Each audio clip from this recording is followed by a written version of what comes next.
Hi Fire Signs, Aries Leon Sagittarius. Welcome po sa ating channel. At ito yung Daily Gabay Tarot Reading for September 18 po. Please be reminded that this is channel reading po, sa maaari kayo makarelate o hindi. Just like what resonates. Gamitin ang reading na ito bilang gabay lamang. Balik po kayo dito bukas para sa ating Daily Gabay Tarot Reading for September 19, 2023. Please like, subscribe, and click bell button para updated po kayo sa daily tarot reading natin. Maraming salamat po. Para po sa gusto magpa-reading po, naka-promo po tayo ngayon from September 17 to 23. 20 pala, September 20. Avail na po kasi full reading po ito from your energy, love, career, and money plus oracle cards. Maaari nyo pong makuha ang link, nasa description lang po, description box po. So message nyo lang po ako sa messenger. Maraming salamat po. Spirit guides, ano po ang energy today ni Aries, Leo, and Sagittarius ngayong September 18, 2023?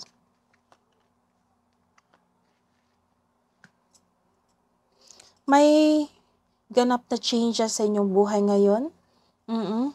You are taking the new challenges on your life. Hindi ka takot na mag-take an action sa isang bagay na hindi naman familiar sa inyo. So, dala-dala mo kasi yung experience mo sa buhay, nalampasan mo ng struggles, experience yan, dala-dala mo yung experience, and malakas yung intuition, you are connected to your intuition, kaya malakas ang loob mo sa tatahakin mong landas, opo. So, nagkaroon kayo ng self-confidence dito. So, this is a reverse card, nagkaroon po kayo ng isang naging perfectionist po kayo sa inyong trabaho at sa inyong proyekto. Some of you naging disappointed sa isang tao, sa isang proyekto, sa resulta, disappointed sa karelasyon, kasi may high hopes kayo sa inyong proyekto, o sa inyong partner, o sa family member nyo, may high hopes at expectation ka kasi hindi niya nabigay, so hindi nagkaroon ng magandang resulta. So,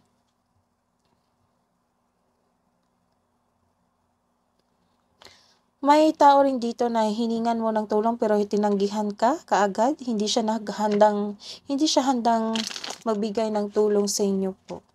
Tinanggihan niya agad. Humingi ka ng tulong sa kanya, tinanggihan ka kaagad. Ang advice po, choosing your path.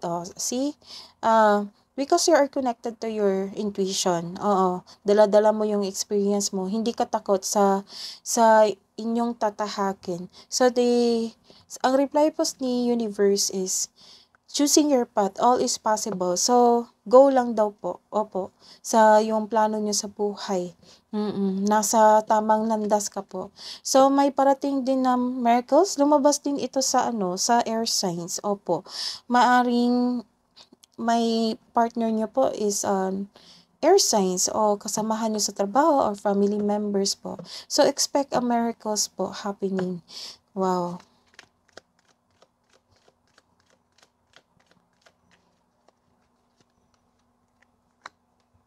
Wow.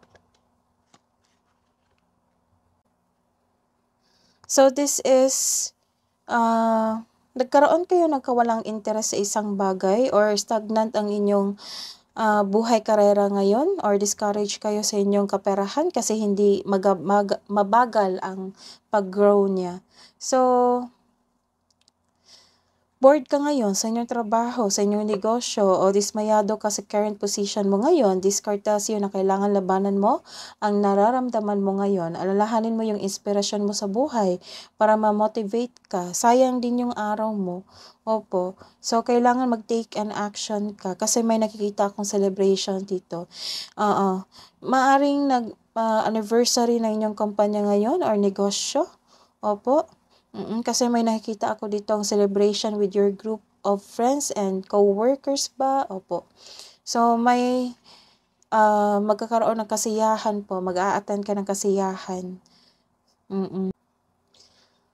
So, this is, granted yung manifestation nyo. This is a miracles. This is a big blessing. So, yung matagal nyong minamanifest, granted na po or mangyayari na po ito. So, congratulations.